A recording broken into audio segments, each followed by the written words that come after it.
Have a roll call, please. Fusco. Aye. Kamer. Aye. Connor. Baylor. Aye. Mosley. Aye. All committee members are present. Very good, thank you. I'd like to entertain a motion. We accept the minutes of the last meeting. So moved. Second. Thank you. All those in favor signify by saying aye. Aye. Aye. Against? Very good. The ayes have it. We have two items that are up for a public hearing this afternoon. The procedures are, what we'll do is we will have the planning department will give us a report on the conditional use request. After that, we'll swear in those individuals that wish to speak before the committee on that item. After that, we will then open up the public hearing for comment from the public, either in favor or against, on the item that's up for conditional use. After that, we'll close the public hearing, open it up for questions from the committee, and then open up for questions from council. We'll then close the public hearing, we'll then move on to the next item. The only difference is this evening at 7 o'clock, we will have an additional public hearing, and the committee will make a recommendation to all of council. We're not going to do that this afternoon. But this evening, after the second public hearing at 7 o'clock, we'll repeat the whole process, but make a recommendation. So those are that's the process. So with that, the first item that's up for a public hearing is excuse me 1 second here.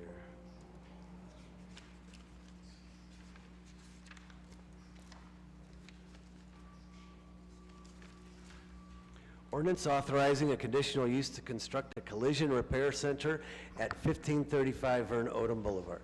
Mr. Antonucci. Yes, thank you, Mr. Chairman, committee members.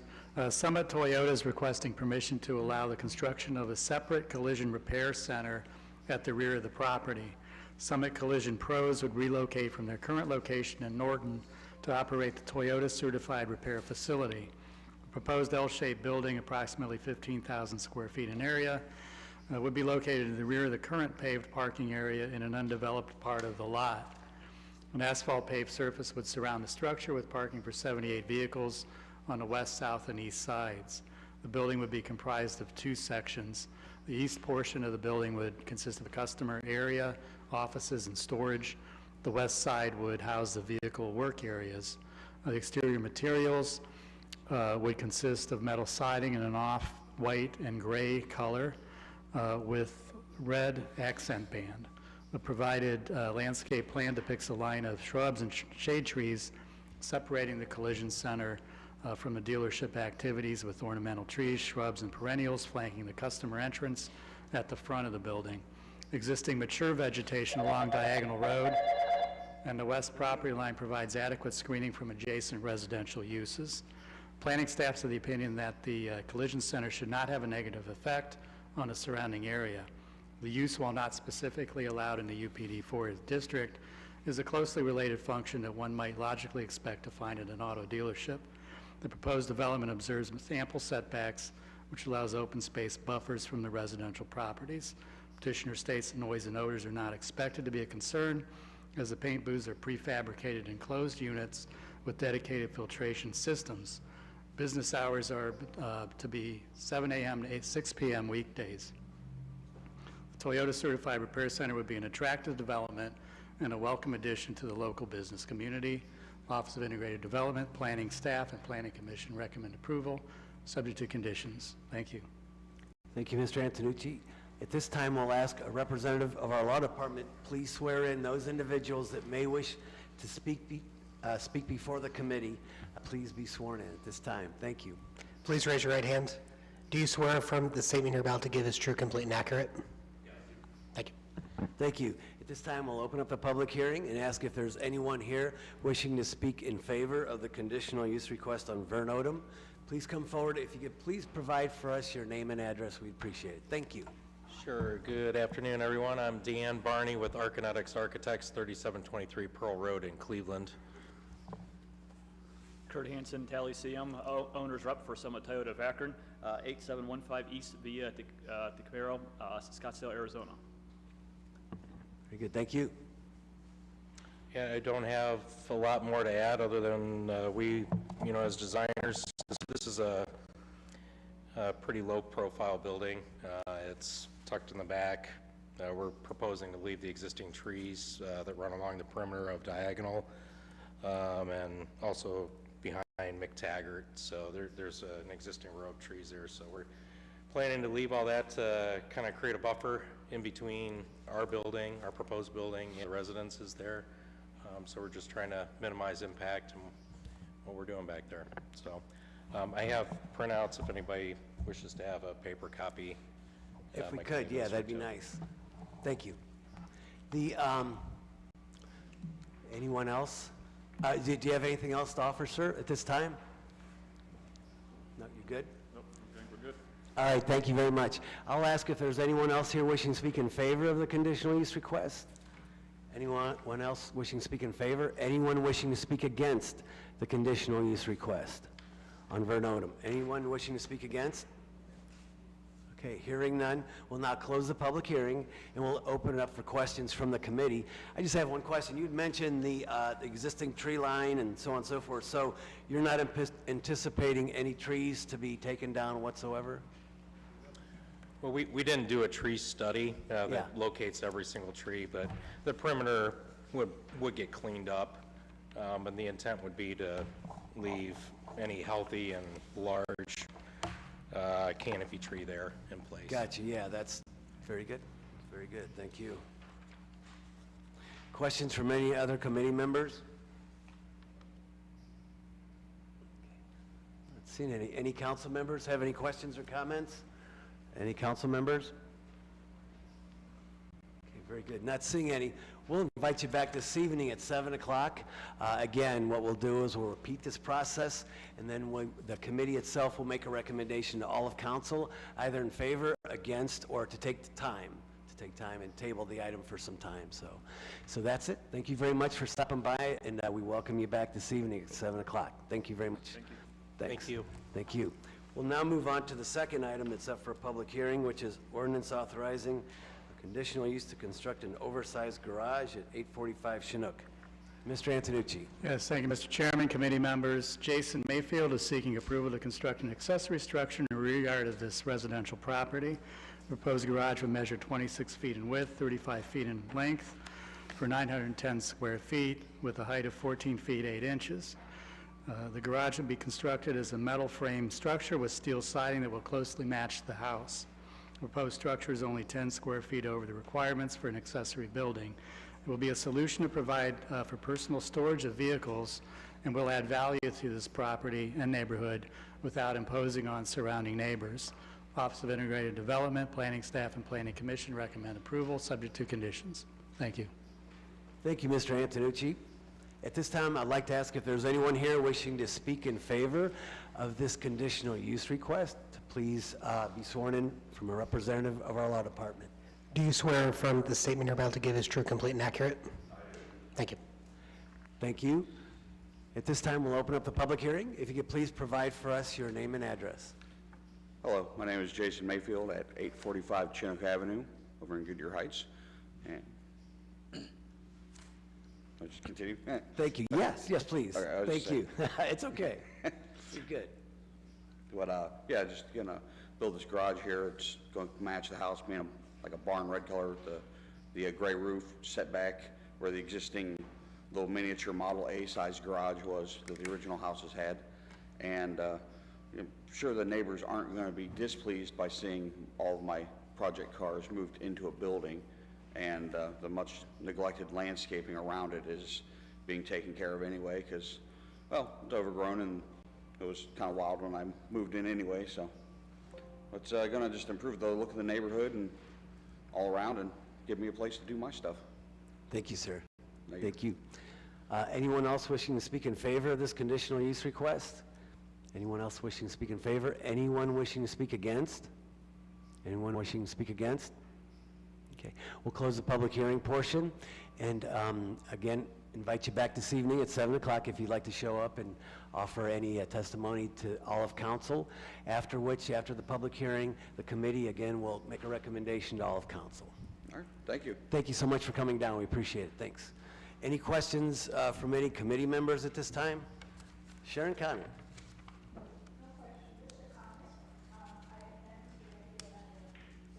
Sorry, I can't hear you right now.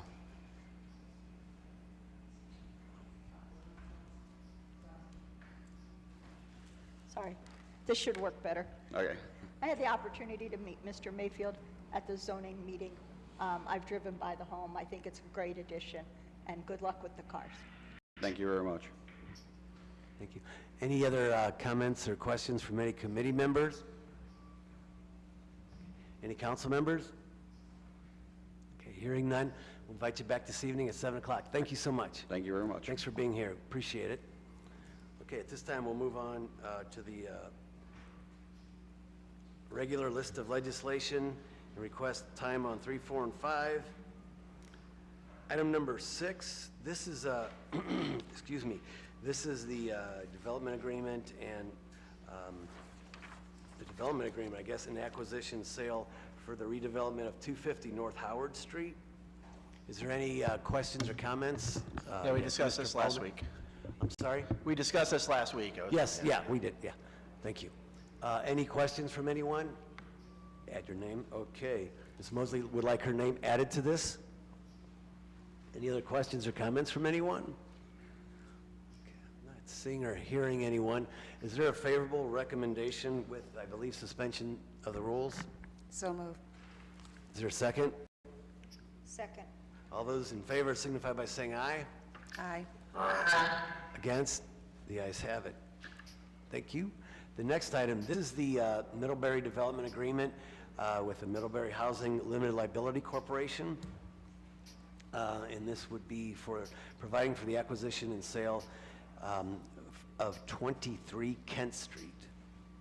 And just as a reminder, we did speak about this last week. It's an affiliate of the Well CDC, Yes. and it's for parking for one of their housing places. Very good.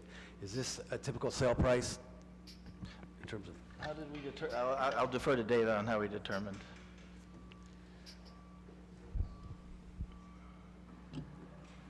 David Messner, Development Manager. Yes, David, thanks. So it is not a typical sale price due to the fact that this parcel's been neglected and the well has had to clean it up several times. So we're offsetting our typical sale price of 50 cents a square foot with the fact that they have cleaned it up and have receipts for maintaining the property. Okay, very good. Almost like and we have a program like that. Clean to own instead of Clean mow to to own, own? yeah, mow to own, clean to own. That's fine. Good, very good. Well, what is the sale price then? I believe it was $556 or so. Very good. Good, good. Any other questions or comments from anyone? Okay. Is there a favorable recommendation with suspension of the rules? So moved. Is there a second? Second. All those in favor signify by saying aye. Aye. Thank you. Thank you. The ayes have it. Now we'll move into the new list of legislation, short of any questions or concerns. All right, Clerk Viviano, we'll let you read these in, as your voice is much better than mine.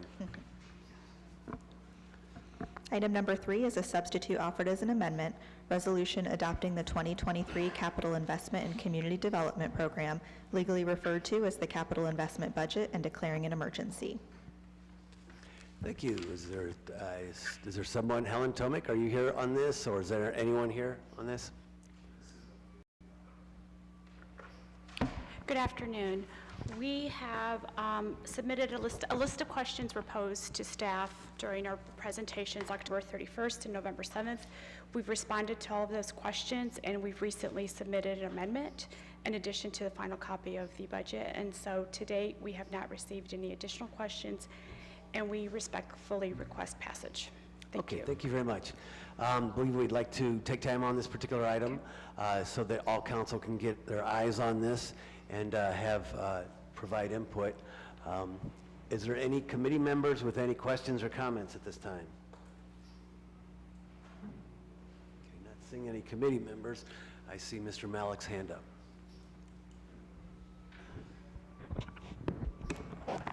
Ms. Tomic, thank you for the answers, the thorough answers to the questions, and then also for the amendment. I know that we had a lot of discussion the past few weeks about traffic calming measures, and I see that that is reflected in the line item in the amendment. I just wanted to see if you could say a little bit about what that might entail. I'm going to defer to Mr. Ludlow. on Mr. that. Ludlow? Yes.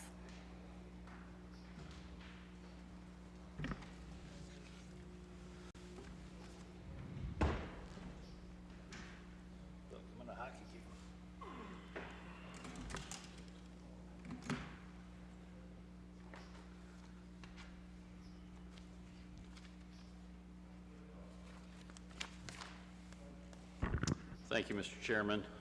Yes, we are planning to reinstall the 10 speed tables throughout each ward, one in each ward, one street per ward.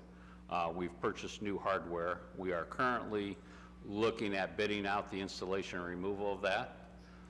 If that's not economical, we'll have to do it ourselves again. We also are looking with this amendment to the budget, we are going to purchase 40 speed limit signs, which means each ward will get, you have to put 2 on each street. They're solar powered, and the reason why we're going solar powered with the changes with First Energy, anything that you put on any type of pole, you cannot directly wire it, it has to have a meter, which would greatly increase the cost of these.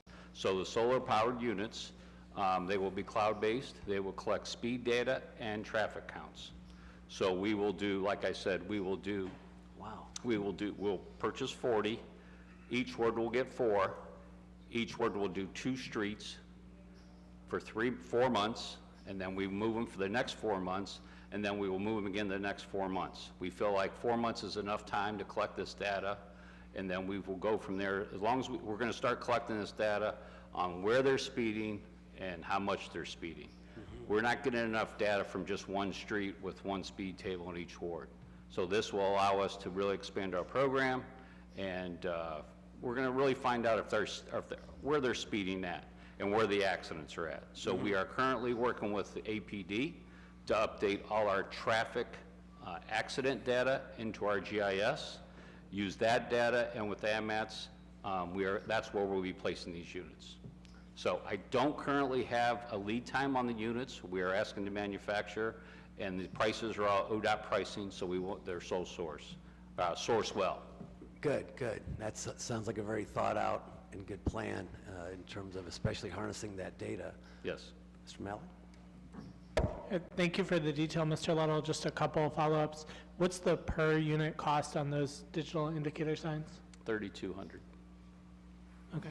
And then you said we're going to plan on putting out 10 of the temporary speed tables. We're not going to put out all of the ones in our inventory. Well, we have, I believe we have 20 of them. Okay. But there takes 2 per street. So Okay. I meant we're going to do, back in each ward, we're going to do 2 in each ward, but it's only a 1 street. Okay. I thought we had slightly more than that, like 30 or 40. I don't think we have that many, no. Okay. And I know there's been some discussion, or we've had some discussion about trying to perhaps pilot asphalt permanent speed tables so that we're not forced with this issue of picking them up and putting them down every year. What are your thoughts on that? We are looking at a design, and we are talking to contractors about a budgetary number to price them. The question we have to have long-term once we get this data is, how is this sustainable? When we resurface a street, we assess the property owners abutting that street. Would this be another assessment type thing? Mm-hmm. We want to be equitable, so if we put them on one street and not another street, do the residents on that street pay for these speed tables? I'm not saying we are or not, but we're looking at all those options. Okay, thank you, Mr. Ludlow. You're welcome. Thank you. Is there further questions or comments from anyone? Reference the 2023 capital budget? Yes, Nancy Holland. Thank you, Mr. Chairman, and thank you, Mr. Ludlow, for illuminating the traffic calming devices line item of great interest and concern across the city. I did want to ask about the change in the citywide sidewalks item, and specifically of interest to Ward 1 and many others, is whether or not this represents an increase or commitment on the issue of sidewalk on Portage Trail extension? That is a different program. So the city's sidewalk program will be instances where residents have requested sidewalk replacement, and the Portage Trail extension is a different line item in this budget. So no change on Portage Trail, is that right? I believe, yeah, that's still, I believe, at $75,000 Thank you. for design. And that's just for the engineering only, correct? That's correct. Do we have an estimate in terms of how much, I mean, obviously you need the engineering report before you do the, We really don't until we see Yeah. how much land acquisition has to be acquired. gotcha. Okay. Do we have a time frame on this? A time frame? Well, we plan on doing the study in 2023, so then we will look at all type of funding sources to help pay for it. Thank you. Okay, thank you. Mr. Neal? Mr. Neal? Yes, thank you, Mr. Chair. If I missed an email, please excuse me, but I was wondering, in regards to the breakdown requested as far as how we spent the ARPA dollars across the ward, across the city, in regards to seeing how that investment breaks down equitably across the city? That's a different, this is the capital budget. ARPA is No, I understand, it's sir, different. but I believe there's ARPA dollars that are being used in the capital budget. Still wanting to see how those break down across the city as far as equitable investment. So, Mr. Yeah, a separate presentation can be had, Mayor Horrigan had just mentioned, we can have a separate presentation just on ARPA in terms of the equitable, and see where the monies are being spent. And we'll heat map it and take a deep dive at that time. But this is just reference the capital budget. No, excuse me, sir, I'm sorry, I had a hard time hearing in the chamber. So Okay, yeah. Since we're using some ARPA dollars in capital expenditures, will we be able to see that before we're asked to approve this portion of the budget? Well, I believe it's line itemed within it, but what Mayor Horrigan had just said that in the very near future, we're going to have a presentation on ARPA, exactly where the funds were spent, like a heat map showing where those funds have been spent. That's going to occur within a couple weeks or so. We're targeting after Thanksgiving. After Thanksgiving. So we will be able to take a deep dive in just the ARPA budget only at this time. So if there's questions though relative to the capital budget, we can entertain those. Well, one last point, sir, then I'll be through. Yeah, my questions are relating to the capital budget, because if we're using ARPA dollars to cover capital expenditures, and we allocate them, and we look, by the time we go to look at this information, we find out that, hey, wait a minute, we haven't made equitable investment across the city. Would it be too late to adjust that, is my question. Thank you. Yeah, and we do have, and we're requesting time. I'm going to request that the committee take time on this, and we can look at, within the budget itself, one could look at, where those funds are being spent. We have community centers in there. We have some for the housing rehabilitation program. But however, like the youth violence program is not in capital budget because that's not a capital budget function. So we can pull out the capital budget and what we spent to date, and we can get those mapped for you. Oh, good. Yeah, that'd be We can great. get, Before next week, can we get that possibly?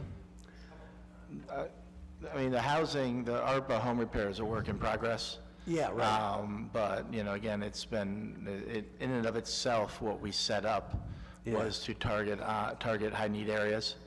Exactly. I'm confident the data will show that, but I don't think we have, it's not a big enough group to do a full representation of that program, but the community centers, we know where they are. The community centers are pretty self-explanatory, right? the other part is like the Akron Cares program. It's not in the capital budget either, but we can provide you what we have as long as it's understood it's still in a working format, a draft format. Perfect. we can do that. Thank you. Thank you. Chairman Fusco, I can give you in water, and the way we prioritize our ARPA dollars were for aging water mains and lead services. I can Yeah. give you those lists, and they were all condition report based. Yeah, well, that was also, we heard that last week. Yes. Whenever we had the presentation, that those budget dollars for the ARPA funds for infrastructure was primarily based on need. Yes. And so that seems prudent. So, very good. Thank you. Anything else? Okay, not hearing any other questions or comments. I'd like to entertain a motion to refer this item. Motion to refer. Is there a second? Second. All those in favor signify by saying aye. Aye. Against? The ayes have it. Okay. The next item, please.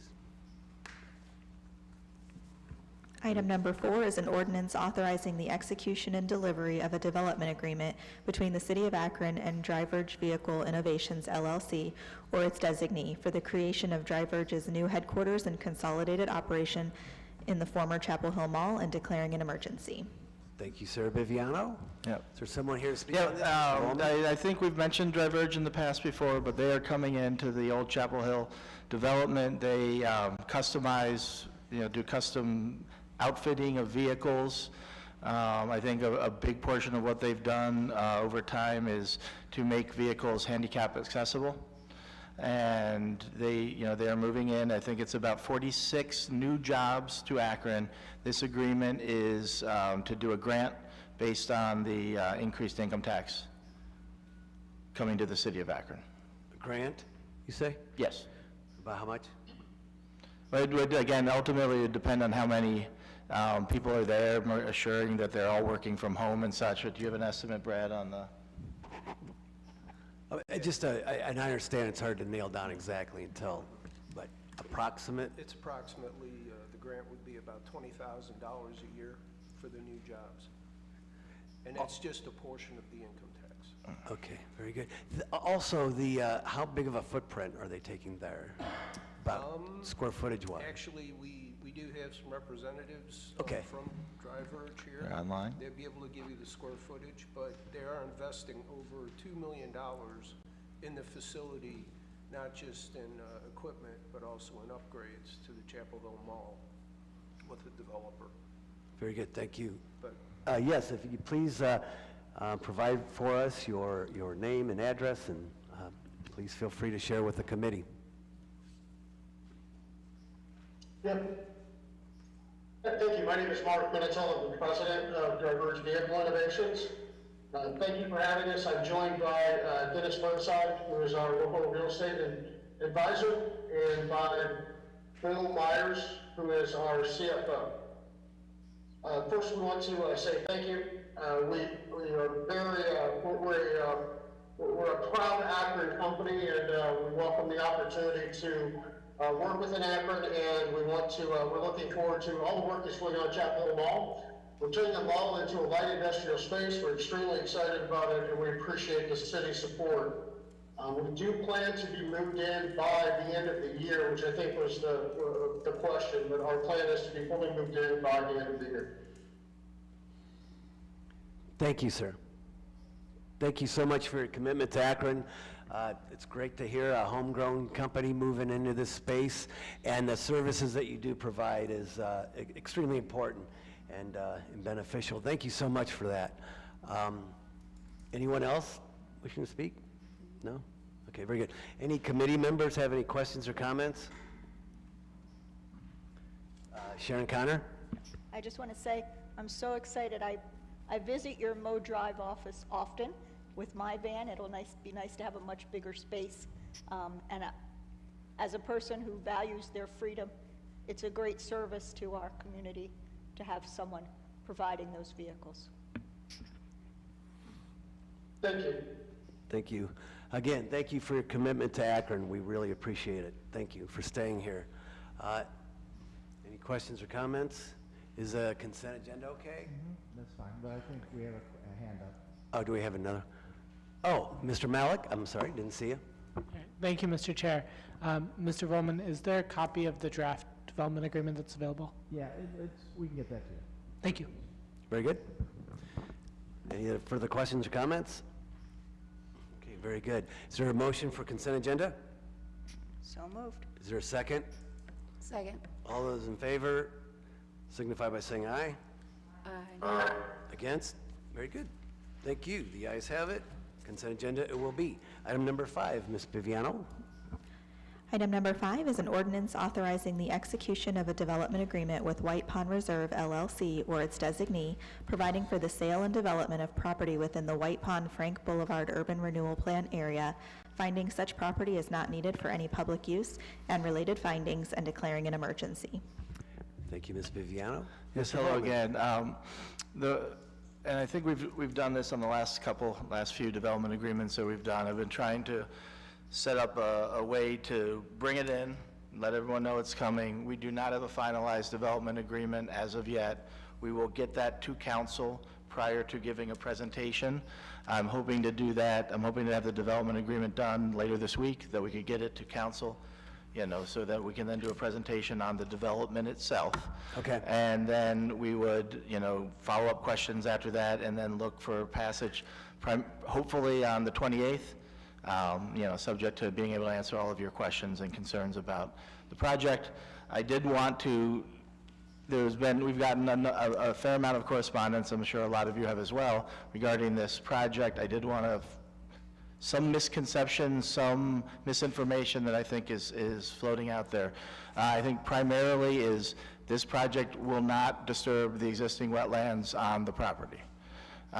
We actually did do, back in 2006, this council had public hearings and passed legislation and approved a development plan for this area that consisted of office. At that point in time, we did actually purchase wetland mitigation credits because the office development was planning on filling in some of those wetlands. Okay. This project does not. We still have those credits. We are keeping those credits. If they were to change their mind at some point in time and decide some of the wetlands need to be filled in, that would have to go through the same procedure with the Army Corps of Engineers, the State Department of Transportation. Mm-hmm. So right now, this development as proposed, and you will see the development agreement hopefully next week or later this week, does not fill in any of the wetlands, no matter what you may be hearing. Also, I also was sent a picture of a bald eagle somewhere that may be in Ohio, may be elsewhere. When that study was done, there was found to be no endangered species habitat of that in that area. So again, we have no knowledge of anything different than what was in the report that was done back in 2006. Finally, I think we're working with the developer. Another big thing has been about a traffic study. We are working with a developer to try to get a traffic study that will be, conditioned to development of the property itself. So I think those are the three things that I have heard most about. And I would like to hold off on the actual development agreement itself until we get it to you. I don't want to promise something and then find out that it changed in the next week. But those were three things I think that have been passed around a lot that I think need to be addressed. Well, thank you for that information. Certainly appreciate it. And like I said, given the fact that we don't have a development agreement to look at and to ask questions about, let's just focus more on the sale of the property itself in terms of discussion. And then next week, hopefully, we'll have that in hand, be able to look it over, and then question from there. And I can say the sale is $25,000 an acre for the 29 developable acres that are, and that's our usual price. $25,000 an acre, right? Yeah. Okay. $725,000 altogether about? Okay, very good. Okay, very good. Questions from any committee members?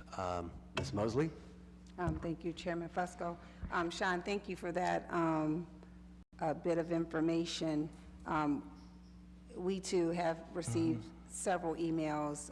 I took it upon myself to drive over there this past week, but it was raining so much, it was hard to even go into the wetlands or even nearby because of the rain. I'm concerned.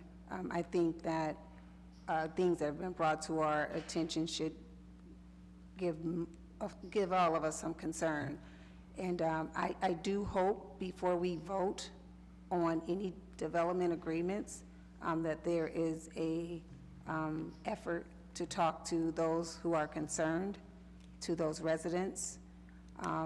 Great, we're going to do a traffic study, but this is beyond a traffic study now. We're talking about endangered species. We're talking about there may or may not be an owl back there. There may not be some other wildlife back there, but we need to find out first. And I don't feel comfortable voting on any agreement until we talk to those residents and those who've sent us all these emails. We've been here before when we had the Ladue Reservoir, and we had an agreement that was fracking, but the wording didn't seem like fracking, and that turned into a whole issue. So I just hope that we do take the time to talk to people before we vote on anything, because clearly it's a concern to not just environmentalists, but to those residents who live over there. So I do hope that we do that before we vote on anything. Thank you. Any other committee members? Hearing none, Mr. Malik. Thank you, Mr. Chair. I agree largely with my colleagues' comments. We've been going through this process since late May, I think, when the materials for the development were shared with the Planning Commission, with the Council. And I know we've had a number of discussions in June with Planning Commission. July, there were public hearings with Council. We've tried to get information out there. We voted on it in September, the changes to the renewal plan and to the zoning. And throughout that time, my ward, which, is kind of the northern boundary of this, I heard from maybe 15, 20 residents. And, folks expressed concerns, and I appreciate, I've engaged with many of the folks in the administration and with the developer in talking through a lot of those concerns. Since then, the number of folks who are aware of it and the number of folks who have concerns has increased dramatically, right? So on November 2nd, there was a meeting at the Northwest Library, and there were over 50 residents who attended there, and many of them had a number of concerns, some of the concerns talked about today, Mr. Volman, and some folks don't want the development and the sale to happen at all. Some folks want to have a traffic study or want to have an environmental impact study. Most of the folks are asking us to slow down and make sure that those voices are heard. So I appreciate what you're saying in terms of making sure that we have the development agreement and are able to lay out the a presentation on what is occurring and what has occurred. And again, I want to appreciate a lot of people, especially Ms. Collins, have shared a lot of information that has been helpful in the last few weeks.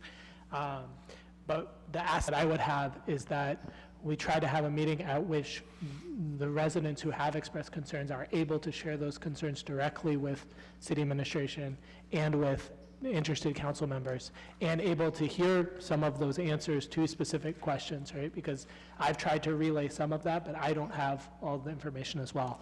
And so I hope that before we would have any vote on this, that we would be able to do that at the Northwest Library or anywhere to that effect. So that would be my ask for this. Very good, thank you. Okay, thank you. Any other questions or comments? Okay, very good. We will be referring this item. Just for the record, so it's clear that we just heard that in 2006 is whenever the city of Akron began this journey in terms of developing this space. And I don't know exactly how much, but millions of dollars has been invested in this. And I can also tell you from my experience before joining the city in 97, I believe it was, I was a real estate appraiser, commercial, industrial, office space, and that sounds like a bird. The vacancy rate in that particular area over the years, especially with regards to office space, has been practically nil. if you talk to developers at that time, and even today, they'll tell you that it booms over there. It's a great space. Although today it may be a little different, especially the last couple years, given the fact that with COVID, and that's, you know, whenever we had heard this development was going in residential possibly versus the commercial, you know, I had to really think long and hard and study and think about the market and where it's at, because it's evolving due to COVID. And this space seems like a good space to try to retain some of those folks who may be, and we're hearing a lot of these companies, you're working from home, and it may not change. Those days may be gone in terms of having hubs of office space, of that kind of space, and people driving home.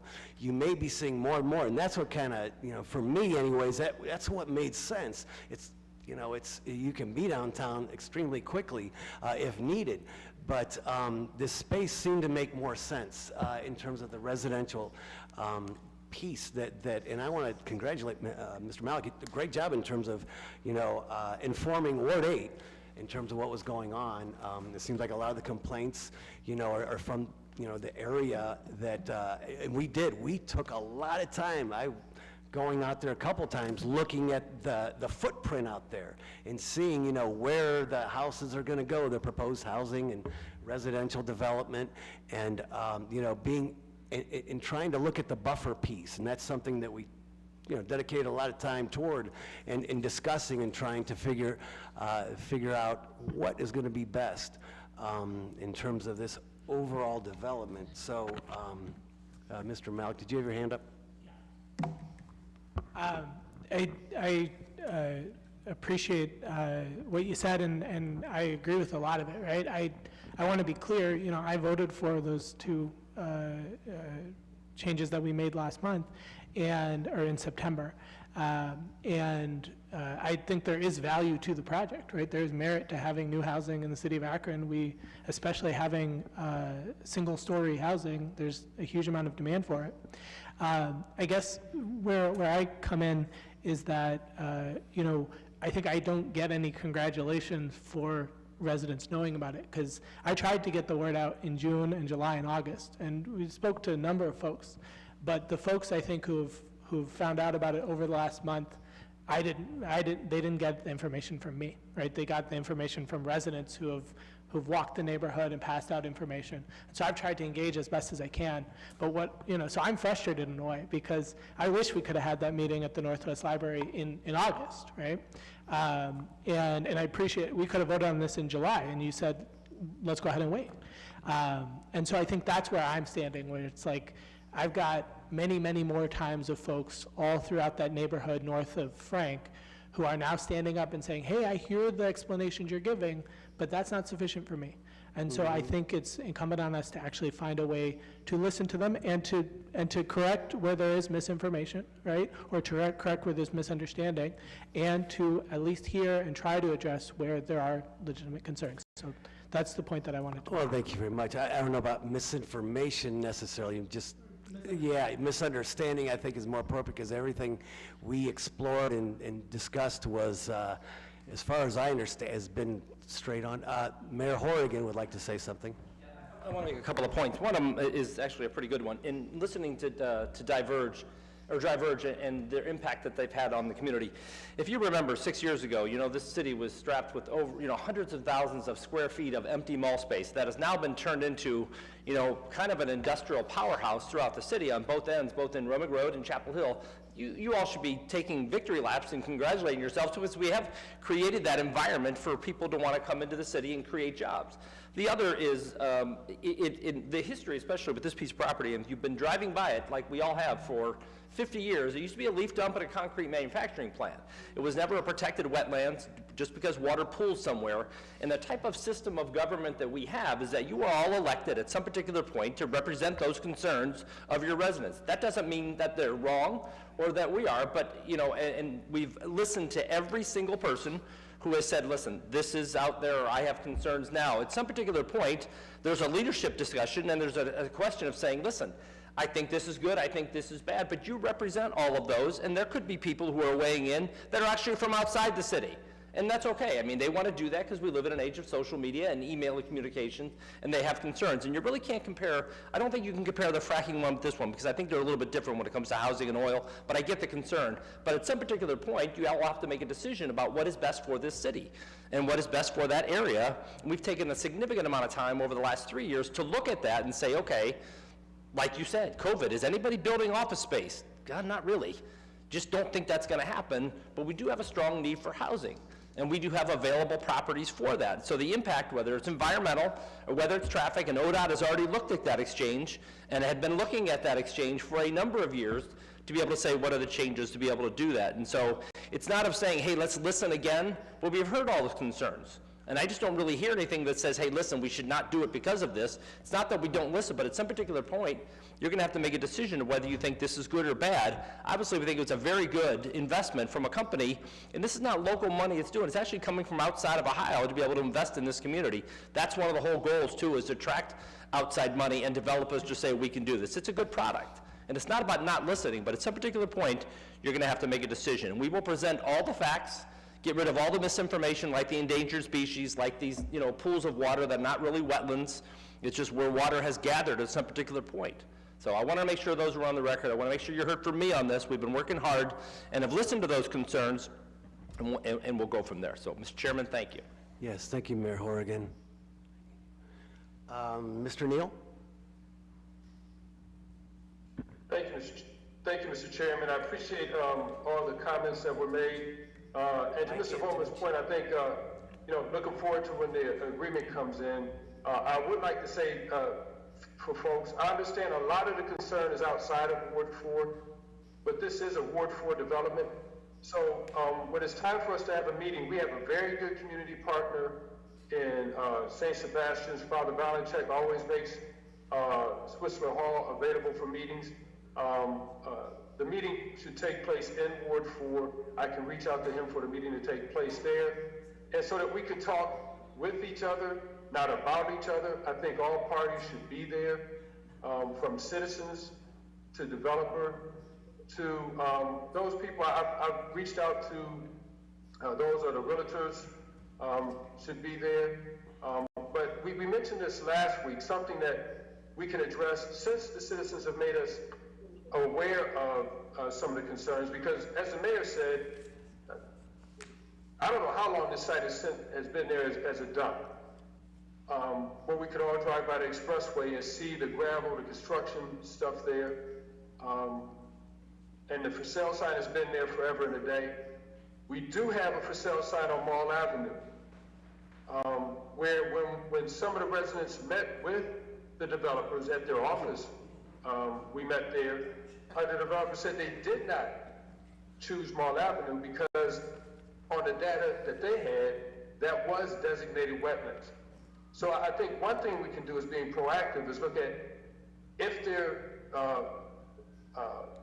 looking at how to preserve that area now, which runs into abuts right up against Good Park.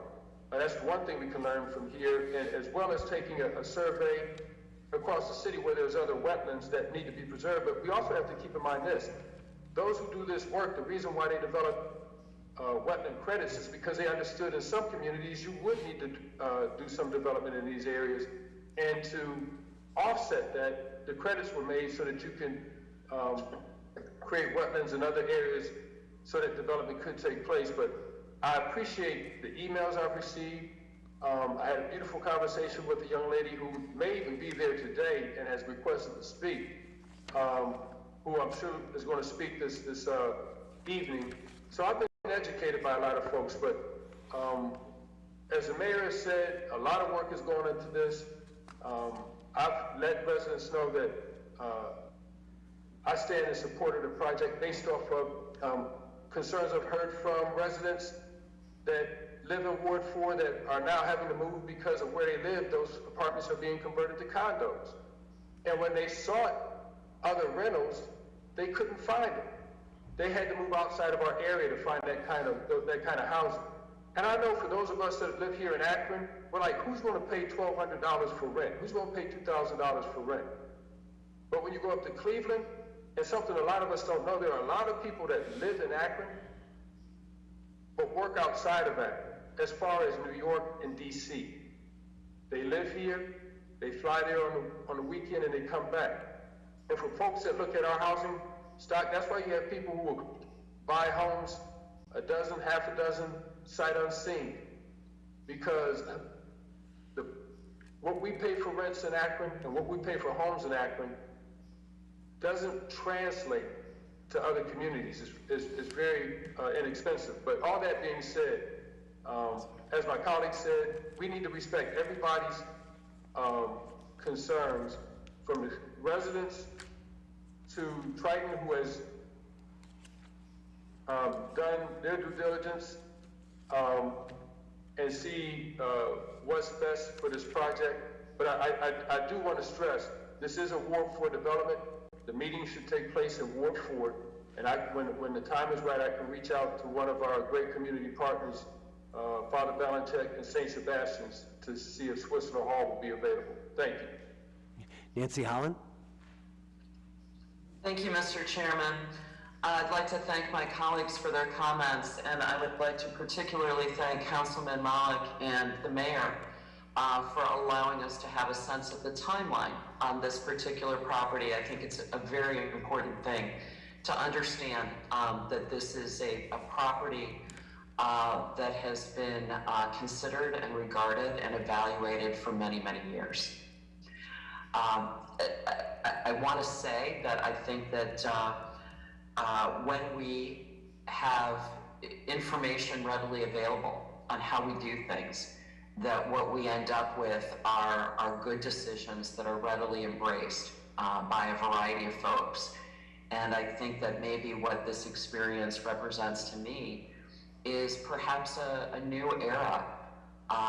It could represent two sub-experiences within that, in that we do not have a daily newspaper appearing on our front steps as we once did. There is a need for us as a city to perhaps increase the amount of information that we deliver to the citizens, but it's also necessary for citizens to do their part in reaching out and obtaining the information that they need to understand big issues. In other words, a two-way street. It is helpful to hear from citizens always, and the many emails that I assume we're all getting are really useful in terms of, for me, distilling this down to a matter of information and understanding. To understand the process by which the city of Akron makes decisions about land use and development of publicly held lands is to invite, or should be to invite, a conversation about what we really want as a community. So again, I appreciate the comments. I also appreciate the citizen appetite for more conversation, more information, and greater participation or weigh-in in exactly what projects we decide to pursue, what we don't. At the end of the day, I think that this is a good use. I think that this project makes sense. But I also think that we need to answer questions, and that will always be one of our primary roles as members of government, to make information available and to be open and willing to answer the questions, particularly the hard ones. Thank you. Thank you. Any further questions or comments? Okay, very good. I'd like to entertain a motion that we refer this item. Motion to refer. Is there a second? I'll second. All those in favor signify by saying aye. Aye. Aye. Against? Very good. The ayes have it. Planning is adjourned. Thank you. Our next committee of the day will be the Public Safety Committee. Those committee members are Kamer, Mosley, Lombardo, Malik, and McKittrick. Again, that's the Public Safety Committee, and it will begin at 2:15. Thank you.